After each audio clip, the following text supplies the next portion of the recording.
Expand is supposed to help with data prep, but let's be real, do you actually need it? In this video, I'll show you how exactly it works, when, if ever, you should use it, and whether it's just a fancy function with no real purpose.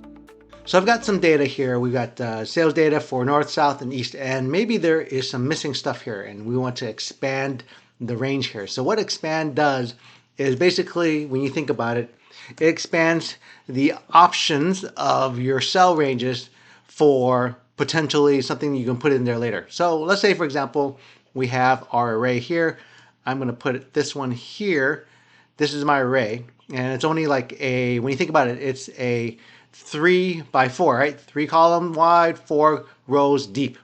And how many rows do I want to expand?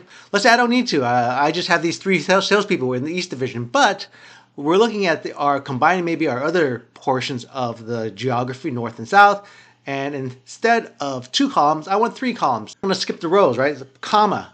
And in this example, let's say I want 4 columns, right? 1, 2, 3, 4. I'm going to put 4 here. I'm going to add something extra, but let's see how this works. So it's going to put NA here because there's nothing here. Now, this really doesn't give us too much information to work with when you really think about it. So what can we do? Let's join all this together and give some extra space here and maybe put something a little bit better than NA. I'm going to delete this.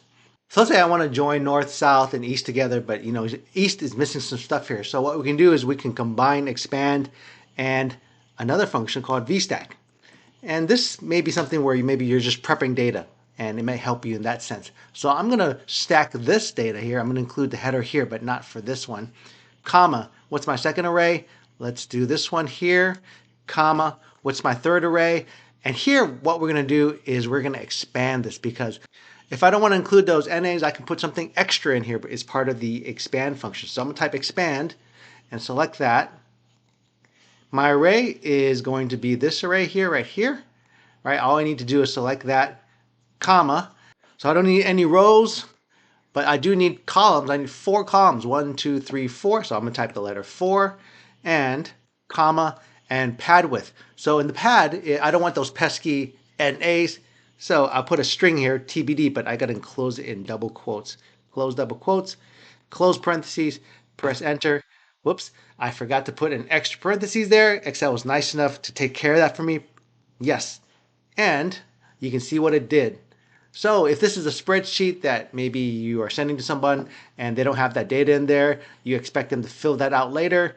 And instead of seeing those NAs that we saw earlier, you have a placeholder for NBD, and they can just put things in here and you can have it all aggregated here.